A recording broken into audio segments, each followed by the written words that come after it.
अंबड आणि घनसावंगी दोन तालुक्याच्या 100 कोटीच्या घोटाळ्याची चर्चा दररोज चालू आहे। आमच्या जिल्ह्याचं नाव बदनाम झालेलं आहे। या आरडीसी आणि जिल्हाधिकारी यांचे दररोज स्टेटमेंट वेगवेगळे आहेत। एक तहसीलदार दुसऱ्या तहसीलदारची चौकशी करतोय। प्रश्न घ्या। बसू का अध्यक्ष महोदय? प्रश्न घ्या। बसतो। आम्ही 3 दिवसापासून हा प्रश्न मांडायचा प्रश्नच आहे। बोगस नावं टाकून अनुदान उचललेलं आहे। पहिला आरोपी तहसीलदार झाला पाहिजे। यांच्या मालमत्तेवर बोजा टाकला पाहिजे।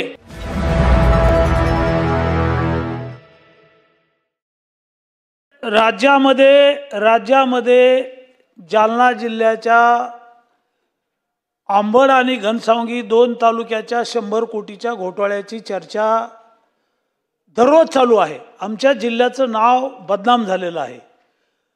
राज्याचे मुख्यमंत्री माननीय देवेंद्र फडणवीस साहेब आहेत। आमच्या राज्याचे दोन्ही उपमुख्यमंत्री आहेत।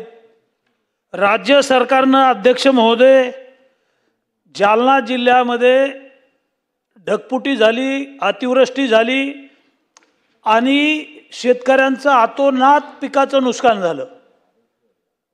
ढगफुटीमुळं मुसळधार पावसामुळं गारपिटीमुळं शेतकरी उद्ध्वस्त झाला। अध्यक्ष महोदय, आम्ही 5ही आमदारांनी मतदारसंघामध्ये दौरे केले, पाहणी केली, जिल्हाधिकाऱ्यांना भेटलो आम्ही। खूप मोठं नुकसान झालेलं आहे। राज्याचे मुख्यमंत्री, महसूल मंत्री आणि राज्य सरकारनं 1103 कोटी रुपये आमच्या जिल्ह्याच्या अतिवृष्टीच्या अनुदानाचे मंजूर केले। 1103 कोटी रुपये मंजूर झाले।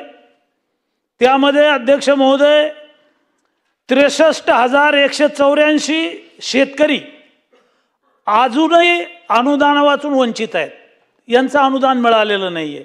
63,000 शेतकऱ्यांचं। अंबड घनसावंगीमध्ये हा घोटाळा झाला। घोटाळ्याची चर्चा चालू आहे, त्याच्यावर आता कारवाई होईल। पण या दोन तालुक्यामध्ये 36,000 शेतकऱ्यांचा अद्यापर्यंत अनुदान मिळालेलं नाही। 36,000 शेतकरी या दोन तालुक्यामध्ये आहेत। या शेतकऱ्यांनी पक्षविरहित सगळ्यांनी मिळून मोर्चा निघाला घनसावंगीला।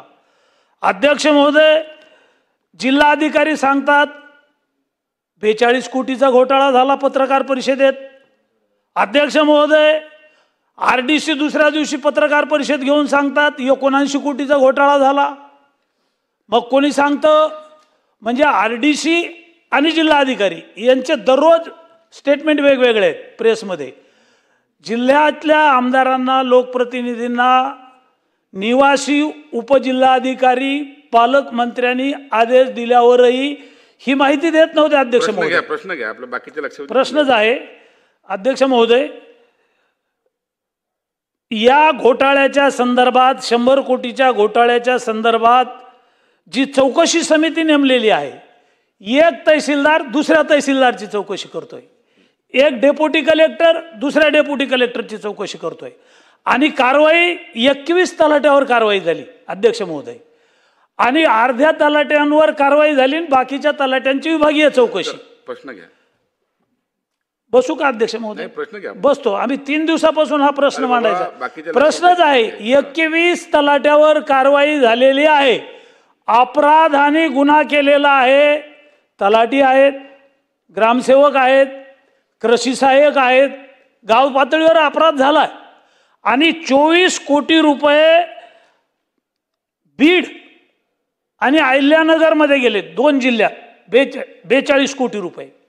म्हणजे या जिल्ह्यातल्या शेतकऱ्यांना एकीकडं अनुदान मिळत नाही मंत्री महोदय, आणि दुसरीकडं आमच्या जिल्ह्यामध्ये बोगस नावं घसवली। त्या मतदार यादीत त्यांचं नाव नाही, ते गावात राहत नाही आहेत, त्यांची 1 इंच जमीन नाही आहे तिथं, त्यांनी ते गावच पाहिलेलं नाही। अशा लोकांचे बोगस नावं टाकून अनुदान उचललेलं आहे। गायरान जमिनीवर अनुदान उचललं, गावठाणच्या जमिनीवर अनुदान उचललं, आणि घोटाळा नेमका 80 कोटीचा आहे का 62 कोटीचा आहे का जिल्हाधिकारी सांगतात 42 कोटीचा आहे? तर अध्यक्ष महोदय, हा घोटाळा गाव पातळीवरच्या कर्मचाऱ्यांनी केलेला आहे। तर मग 21 तलाठी निलंबित झाले, बाकीचे तलाठी अद्याप कारवाई नाही, त्यांची विभागीय चौकशी चालू आहे। तिथलचे ग्रामसेवक आहेत, कृषी सहाय्यक आहेत. 4 महिन्यापासून नुसती चौकशी चालू आहे. अध्यक्ष महोदय, ज्या तहसीलदारांची जबाबदारी होती, घनसावंगीचे तहसीलदार, आंबडचे तहसीलदार, यांच्या खात्यातून यांच्या लॉगिंगमधून पैसे काढले कसे जातात? काढले नाही. पहिला आरोपी तहसीलदार झाला पाहिजे. दोन्ही तहसीलदारवर कारवाई झाली पाहिजे. निलंबित करून काही फरक पडत नाही. यांच्या मालमत्तेवर बोजा टाकला पाहिजे. जमीन असेल सातबारावर बोजा टाका, बंगला असेल, त्यांच्या कुटुंबाच्या नावावरची प्रॉपर्टी असेल त्याच्यावर बोजा टाका. आणि या सगळ्या अधिकाऱ्यांवर फौजदारी गुन्हे दाखल झाले पाहिजे. अध्यक्ष महोदय, एखाद्या लोकप्रतिनिधीने एखादा अपराध केला, गुन्हा केला, तर त्याच्यावर फौजदारी गुन्हा दाखल होतो. मात्र या अधिकाऱ्यांवर फौजदारी गुन्हे दाखल झाले पाहिजेत, त्यांची मालमत्ता जप्त केली पाहिजे आणि अशा लोकांना जेलमध्ये टाकलं पाहिजे. अध्यक्ष महोदय, 2 तालुक्याची चौकशी झाली. चला मंत्री महोदय, आणखी 2 तालुके चौकशीचे राहिले, उत्तर घ्या ना. त्याची तात्काळ चौकशी करून या सर्व लोकांना जेलमध्ये डांबलं पाहिजे. शेतकऱ्याच्या पैशावर, राज्याच्या तिजोरीवर एकाच 2 तालुक्यामध्ये एवढा मोठा 100 कोटीचा भ्रष्टाचार आहे. बाकीची चौकशी तात्काळ पूर्ण करून पुढील कारवाई करण्यात यावी. मंत्री महोदय. सन्मान्य अध्यक्ष महोदय, या प्रकरणी 2 तालुक्यामध्ये हा भ्रष्टाचार उघडकीस आला आहे. परंतु पूर्ण जालना जिल्ह्याच्या सर्व तालुक्याची चौकशी करण्यात येत आहे. एवढंच नाही तर विभागीय आयुक्त मार्फत संपूर्ण विभागाच्या प्रत्येक जिल्ह्यात अशा पद्धतीची घटना घडली आहे का याची चौकशी करण्यात येते. शासनाच्या निधीतून डल्ला मारणे आणि अशा पद्धतीचा भ्रष्टाचार करणे याला कुठल्याही पद्धतीने कठोरपैकी कठोर कारवाई झाली पाहिजे अशा लोकांवर. त्यामुळे ही बाब मी सभागृहाला आश्वस्त करतो की जे काही शासनाच्या रकमेचा अपार झालेला आहे, मी पूर्वीच सांगितलं की त्या संदर्भामध्ये वसुली करणे हे क्रमप्राप्त आहे आणि ज्यांच्यावर ही जबाबदारी निश्चित होईल त्यांच्यावर जमीन महसूल थकबाकी म्हणून हे पैसे वसूल करण्याचे निर्देश आम्ही शासनातर्फे देत आहोत. जमीन महसूल थकबाकी म्हणजे सर्वच आलं त्याच्यात.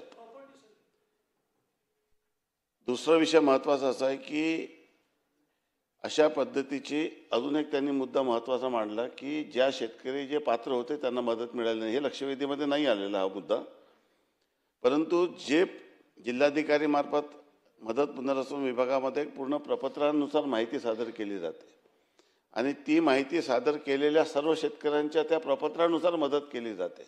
मग नेमकं ज्या शेतकऱ्यांचा नावाचा प्रस्ताव आलेला आहे किंवा जी माहिती दिली आणि ज्यांना मदत केली याच्यामध्ये विसंगती आहे का याची शहानिशा केली जाईल आणि त्यानंतर या प्रकरणाचा तपास करून गुणवत्तेवर निर्णय करण्यात येईल. नारायणराव, आता सर्व त्यांनी मांडलंच आहे. हो मांडलं. अरे भाऊ मांडा प्रश्न मांडा. अध्यक्ष महोदय, थांबा, त्यांचं प्रश्न उत्तरित करायचं राहून गेलं.